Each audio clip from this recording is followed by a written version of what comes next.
So ఇండివిజువల్గా పోతే మళ్ళీ 4 ఉంటాయా ఇంకా ఎక్కువ పెరిగే అవకాశం ఎవరికి? బీజేపీకి? నేను అనుకుంటున్నా 4కి 4 అయితే గెలుస్తారు. ఎందుకంటే మొన్న కాస్త వచ్చినాయి కదండి వాళ్ళు కూడా. 18 ప్లేసెస్లోనో 19 ప్లేసెస్లో సెకండ్ ప్లేస్లో ఉన్నారు. అంత ఓటు శాతం గతంలో లేదు. పర్సెంటేజ్ కూడా పెరిగింది, పెరిగింది ఓటు శాతం పెరిగింది. ఇప్పుడు కాంగ్రెస్ అనేది వేవ్లో ఉంది. నేను ఇంతకుముందు ఇంకో ఫ్యాక్టర్ ఏంటంటే కాంగ్రెస్ ఫ్యాక్టరీ ఎవరు కూడా ఎక్స్పెక్ట్ చేయలేదు ఎంత వస్తుందని. ఈ 65 వచ్చిన తర్వాత నేను ఇంతకుముందు అన్నట్టు ఈవెన్ అర్బన్ ఓటర్ ఏ నోడు కూడా మరి వీళ్ళు అధికారంలోకి వచ్చారు మనమే పొరపాటు చేసాం అనుకుని ఏడానికి నిర్ణయించుకున్నాడు అనుకోండి, అప్పుడు బీజేపీ పోద్ది, బీఆర్ఎస్ పోద్ది. అప్పుడు 2-2కి పరిమితమైన ఆశ్చర్యం లేదు. అలయన్స్ వల్ల పెద్ద వాళ్ళు ఓపెన్ అలయన్స్ పెట్టుకుంటారని అనుకునేది టాసిట్ అండర్స్టాండింగ్ ఉండాలి తప్ప ఓపెన్గా పోతారని అయితే అనుకోను. ఎందుకంటే పాపం మోడీ గారే వచ్చి మాకు ఓపెన్గా అడిగాడు, నన్ను ఎన్డీఏలో చేసుకోమంటే నేను కాదన్నాను, అవసరమైతే అపోజిషన్లో కూర్చుంటామని చెప్పానని అంత పెద్ద మాటలు మాట్లాడాడు కదా. సో దానికి సమాధానం ఆయన చెప్పుకోలేడు ఒకవేళ అలయన్స్కి పోతే. సో ఏమైనా ఉంటే అండర్స్టాండింగ్లో పోతారు. ఓకే. సో ఇంకోటి సార్, కాంగ్రెస్ పార్టీ మీద బ్లేమ్స్ వేస్తూ ఉన్నారు కదా, 4 రోజులు అయింది. ఓకే, స్టార్టింగ్ బాగానే ఉందని మీరు అనుకుంటున్నారు, బట్ కొన్ని బ్లేమ్స్ వేస్తున్నారు. ప్రధానంగా లేటెస్ట్ ఏంటంటే కేటీఆర్ చెప్పింది అమిత్ షాని కలిశాడు రేవంత్ రెడ్డి. ఆ తర్వాత ఇప్పుడు ఎమ్మెల్సీ ఎన్నికలు రాబోతున్నాయి 2, ఆ ఎమ్మెల్సీలు 2టికి వేరువేరుగా ఎలక్షన్లు పెడుతున్నారు అని చెప్పి అది అమిత్ షా తోటి రేవంత్ రెడ్డి కలిసినందువల్లే వీళ్ళిద్దరి మధ్య ఏదో ఉంది తెర వెనుక అంటున్నారు ఆయన. డిఫికల్ట్ టు సే, ఎందుకంటే ఎలక్షన్ కమిషన్ సాధ్యం వరకు ఇండిపెండెంట్గా ఫంక్షన్ చేస్తుంది. అంతా ఏదో లోకల్ బడీలో ఒక్క ఎమ్మెల్సీ కోసం ఒక పాలసీని వాళ్ళు మార్చుకుంటారని అయితే అనుకోను, అంత పెద్ద లార్జర్ పర్స్పెక్టివ్లో. సో కరెక్ట్ అయితే కాదు. బట్ గతంలో ఈయనైతే పోవడానికి కూడా ఇష్టపడలే కదా, ప్రధానమంత్రికి మెదడు లేదని తిట్టాడు కదా, రాష్ట్రానికి రావాల్సిన నిధులు చాలా మటుకు కూడా అడగలేదు కదా. ఇప్పుడు అర్థమైన పరిస్థితి ఏంటంటే లాస్ట్ 1 year నుంచి 2 years నుంచి రాష్ట్రానికి రావాల్సిన నిధుల గురించి కూడా ప్రాపర్గా రిప్రజెంటేషన్ చేయలేదు. మొన్న రేవంత్ రెడ్డి గారు ఆ మాట అన్నాడు, అడిగితే ఇచ్చే పరిస్థితిలో ఉన్నారు, అడిగిన వాడే లేడని. సో ఆ స్టేజ్లో ఆయన ఉన్నాడు ఇప్పుడు. అంటే కూర్చో కేంద్రంతో మంచిగా ఉండి అదనపు నిధులు కానీ రావాల్సిన నిధులు కానీ రాబట్టుకునే ప్రయత్నంలో అన్నాడు. అందులో భాగంగానే ఆయన మోడీ గారిని కలవడం కానీ లేదా అమిత్ షాని ఇట్లాంటి మంత్రులందరూ కలుస్తున్నాడు తప్ప ఇది కాంప్రమైజ్ కలుస్తున్నాడని అయితే అనుకో. ఇంకోటి సార్, ఆయన మీద ఆర్ఎస్ఎస్ బ్యాక్గ్రౌండ్ కాబట్టి రేవంత్ రెడ్డి నరేంద్ర మోడీని కలవడానికి వెళ్ళినప్పుడు కూడా పక్కన బట్టి విక్రమార్కను పెట్టుకొని వెళ్ళారు, దానికి కారణం ఇదేను అనేది అంటారు. బట్టి ఇదేముంది లింక్ అంటే వీళ్ళిద్దరూ ఏదో పర్సనల్గా మాడుకోకుండా నరేంద్ర మోడీ రేవంత్ రెడ్డి ఒక కాపులాగా ఏఐసిసి పంపించింది బట్టి విక్రమార్క అనేది కదా ఇలా అనేది. ఐ డౌట్ ఏ స్టేజ్లో ఉన్నాడు ఆయన మెంబర్ కానీ చాలా చిన్నప్పుడు ఉన్నట్టున్నాడు. అవును, ఆర్ఎస్ఎస్లో ఉండొచ్చు కానీ బట్ ఆ భావజాలానికి చేశాడు. టీఆర్ఎస్లో పనిచేశాడు. టీఆర్ఎస్ జనరల్ సెక్రటరీ అయినప్పుడు ఆయన మా దాంట్లో సాధారణ సభ్యుడు. ఎంపీటీసీ ఏదో సీట్ ఇవ్వనందుకు జడ్పీటీసీ ఇవ్వనందుకు అలిగిపోయి ఇండిపెండెంట్ పోటీ చేసి గెలిచాడు. ఆ పార్టీని వదిలిపెట్టిపోయాడు. అప్పుడు నేను ఆ పార్టీకి ప్రధాన కార్యదర్శిగా ఉన్నాను టీఆర్ఎస్కి. చూసాం కదా ఆయన, నాకు తెలుసు ఆయన పరిచయం చేసుకున్నాడు. నేను రేవంత్ రెడ్డి అన్నాడు, నేను I know him, I remember him. Active ఉండేవాడు బాగా. కానీ ఏ కారణం చేసినప్పుడు పార్టీ ఇవ్వలేదు, పోయి ఇండిపెండెంట్ గెలిచాడు. ఆ తర్వాత అతి కాలంలో ఎమ్మెల్సీ ఇండిపెండెంట్ గెలిచాడు. మామూలు అచీవ్మెంట్ ఏం కాదు, ఆయన గ్రోత్ చూస్తే చాలా ఫాస్ట్గా వెళ్ళాడు ఆయన. సో అక్కడ ట్రెడిషనల్గా ఆర్ఎస్ఎస్తో సంబంధాలు పెట్టుకొని రాజకీయం నడిపిన పద్ధతే నాకేం కనపడలేదు. ఆయన ఓపెన్ పాలిటిక్సే చేశాడు. సో ఐ డోంట్ థింక్ అది ఆ ఇన్ఫ్లుయెన్స్లో ఇంకా ఉన్నాడని అయితే అనుకోను. అంటే ఒకవేళ ఈయన స్టెప్ అయిపోయినా అక్కడి నుంచి నరేంద్ర మోడీ అమిత్ షా గురించి తెలిసినటువంటి వాళ్ళు అటు నుంచి ఒకవేళ ఆపరేషన్ స్టార్ట్ అవుతుందేమో, అందుకే జాగ్రత్త పడుతున్నారు కాంగ్రెస్ వాళ్ళు అనేది. ఐ డౌట్ అంత లెవెల్కు ఐ డౌట్. సరే, ఈ 4 రోజుల్లో రేవంత్ రెడ్డి వేసిన స్టెప్స్లో మిస్టేక్స్ ఏమన్నా కనిపిస్తున్నాయి? ఇప్పటివరకైతే ఏం లేవు, చూడాలి. కాషియస్గానే పోతున్నాడు ఆయన, కాషియస్గా పోతున్నాడు. ఇవాళ ఇక్కడ పేపర్లో చదివాను నేను, ఎడ్యుకేషన్ సంబంధించినట్టు కూడా ఒకటి ఏదో కమిషన్ వేస్తాడు, దాంట్లో హరగోపాల్ ఉంటాడు, టీఎస్పీఎస్సీ ప్రక్షాళన చేస్తాడు, దాని నోటిఫికేషన్ కూడా వచ్చింది. సో హరగోపాల్ గారు, కోదండరామ్ గారు, ఎమినెంట్ ఎడ్యుకేషనిస్ట్ అందరినీ, నాగేశ్వర్ ఇట్లాంటి వాళ్ళు అందులో పెడతాడని. మంచిదే, వాడు అట్లాంటి వాళ్ళు ఎమినెంట్ వాళ్ళు. ఎందుకంటే విద్యా వ్యవస్థను ఇంతకుముందు అన్నట్టు వైద్య వ్యవస్థ 2 కూడా చిన్నాభిన్నం అయిపోయినాయి.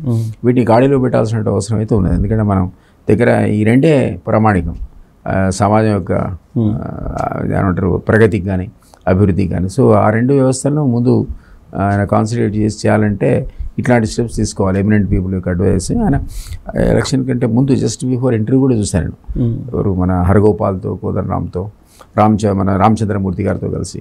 సో ఆయన ఇవన్నీ అంశాలు నాకు తెలియదు, మీలాంటి మేధావులను ఖచ్చితంగా నేను సలహాలుగా పెట్టుకుంటా అని కూడా అన్నాడు. Very open. ఆ రకంగా సీఎం అందుబాటులో లేడు కదా. గత సీఎం మాజీ సీఎం గారు ఎవరికి దొరికేవాడు కాదు. అవును. సో ఈయన ఈజీగా అందరికీ అందుబాటులో ఉంటున్నాడు. అసలు వెలుగుగా ఉన్నటువంటి ఆ ప్రజా వాహిని చూస్తున్నాం కదా రోజు మనం. ప్రజాపాలన అనేది కింద దరఖాస్తులు తీసుకునే పద్ధతి, వేలాది మంది రావడం, దాన్ని స్ట్రీమ్లైన్ చేయడం, కంప్యూటరైజ్ చేయడం, మంత్రులకు బాధ్యతలు భయపడడం, సమ్ కైండ్ ఆఫ్ ఎఫర్ట్ అదైతే చేస్తున్నాడు. సో ఈ గతంలో ఎప్పుడు లేదు నిజంగా. పిసిసి అధ్యక్షుడు ఆయనే, సీఎం ఆయనే. అంటే పార్లమెంట్ ఎలక్షన్స్ ఉన్నాయి కాబట్టి పార్లమెంట్ ఎలక్షన్స్ అయినాక మారుస్తారు. ఇప్పుడు ఇమ్మీడియట్గా లీడ్ చేయాలి కదా. ఇప్పటి వరకు డైరెక్షన్ నడిచాడు, మరి సడన్గా మా అధ్యక్షుడు మారిస్తే ఇంకో డైరెక్షన్ కదా. సో అందువల్ల ఆయన ఈ పార్లమెంట్ ఎలక్షన్స్ అయిన దాంతో ఖచ్చితంగా కొనసాగుతారు, తర్వాత మారుస్తారు. ఇప్పుడు ఏం సార్ ఆ ఈక్వేషన్ ఎలా ఉంటుంది? బీసీయా, ఎస్టీనా, బీసీ? అది నేను గెస్ట్ చేయలేను, బట్ బీసీకి ఇస్తారేమో అనుకుంటున్నాను. ఇప్పుడు ఇమీడియట్గా 4 ఎమ్మెల్సీలు ఉన్నాయి కదా గవర్నర్ పోర్టల్లో. అందులో విన్నా నేను. ప్రొఫెసర్ కోదండరామ్, తర్వాత దంకి దయాకరు, తర్వాత ఇంకెవరు పేరు విన్నాను, మహేష్ కుమార్ గౌడ్. ఈ ముగ్గురికి విన్నా నేను. రూమర్ అది, అన్కన్ఫర్మ్డ్ న్యూస్ అది, బట్ విన్నా నేను వాళ్ళని consider. But they are all definitely eminent people in their own standards. So Revanth Reddy ఢిల్లీలో ఉన్నారు. అదే నామినేటెడ్ పోస్టులు మొత్తం క్లియర్ అయిపోతే అప్పుడే ఎందుకు తీసుకుంటాడు? ఒకే స్టెప్లో ఉంటుంది కదా ఇది కూడా. పార్లమెంట్ ఎలక్షన్స్ లోపల 1 గోలో మీరు కూడా వేయలేరు. కానీ పీస్ఫుల్గా ఇస్తేనే అంత నాకు వస్తుంది అందరు కష్టపడి పని చేస్తారు. కానీ లేకపోతే మొదటి రోజే మన తిట్లు తినాలి ఎవరో ఒకటితో. I don't think will do it in 1 go. సిస్టమేటిక్గా మెల్లమెల్లగా చేస్తాడు అది. మీరు అన్నట్టు ఎమ్మెల్సీకి అయితే నోటిఫికేషన్ వచ్చింది కదా. అవును. So they have to definitely choose the Davos వెళ్తున్నారు. దానికంటే ముందే అనౌన్స్ చేయాల్సిన పరిస్థితి ఉంటుంది కాబట్టి ఆ డెసిషన్ కోసం అనౌన్స్ చేస్తారు. మిగతా 2 గవర్నర్ పోర్టల్లో కదా తర్వాత అవి తర్వాత దానికి ఏదో కోర్టు కేసు అడ్డం ఉన్నట్టుంది. అవును. అది క్లియర్ అయితే తప్ప వాళ్ళు స్టార్ట్ చేయలేము. సో ఆ 2 కూడా వస్తాయి అది త్వరలో. పెద్ద కోర్టు దాన్ని పెద్ద ఇంటర్ఫియర్ కాదు అట్లాంటి వాటిలో. సీఎం అయిన తర్వాత ఢిల్లీకి తెలంగాణ తిరుగుతున్నారు. ఇలాంటి పాలన అవసరమా అంటారు కేసీఆర్.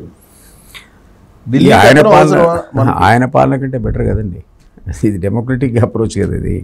ఇప్పుడు ఈయనకు కూడా చెక్ అండ్ బ్యాలెన్స్ లాగా ఒకటి ఉంది కదా పాపం. ఈయనకి చెక్ ఏది బ్యాలెన్స్ ఏది, ఆయన నియంతలా పరిపాలించాడు కదా మనందరినీ. మీరు వెళ్తామన్నా నేను వెళ్తామన్నా దొరకడా.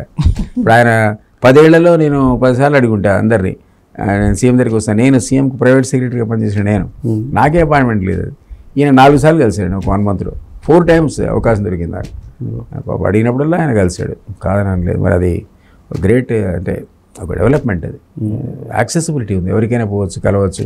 మొన్న ఇక్కడ ఒక టీవీలో చూపించాడు, కార్లో ఎవరో సీఎం గారు అనగానే కారు దిగిపోయి యశోద హాస్పిటల్ కాగితం తీసుకున్నట్టు బాబు.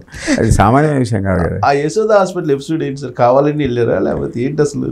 రాహుల్ గాంధీ పొమ్మరానంటే పోయానని ఎవరు చెప్పారు, ఆయన చెప్పినట్టున్నారు కదా. తప్పే ఉంది. నేను ఇంతకుముందు కనుక ఆయనతో కొట్లాడి నేను కూడా పోయా కలవడానికి అన్నట్టు ఈయన కూడా పోయాడే మంచిదే రండి. సీఎం చూశాడు కదా, అసెంబ్లీ ఎట్లా చూద్దాం అనుకోలే ఆయన. ఈ రకంగానే సీఎం చూశాడు ఆయన.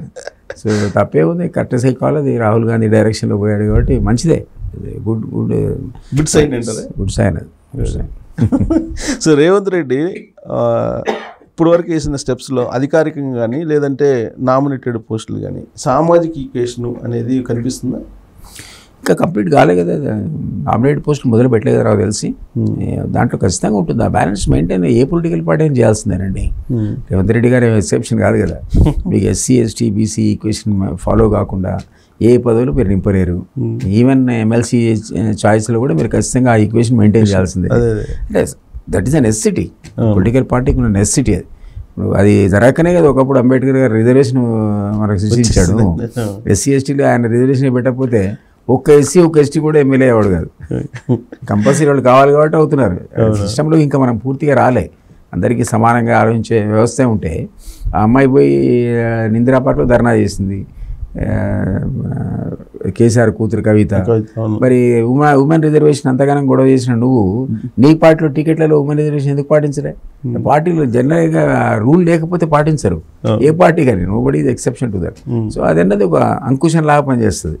అట్లా ఉండాల్సిందే. కాబట్టి నేను కూడా డెఫినెట్లీ వీళ్ళ బ్యాలెన్స్ మెయింటైన్ చేయకపోతే అందరినీ మీరు తృప్తిపరచలేరు. సో ఈవెన్ ఇక్కడ కూడా అదే జరుగుతుంది.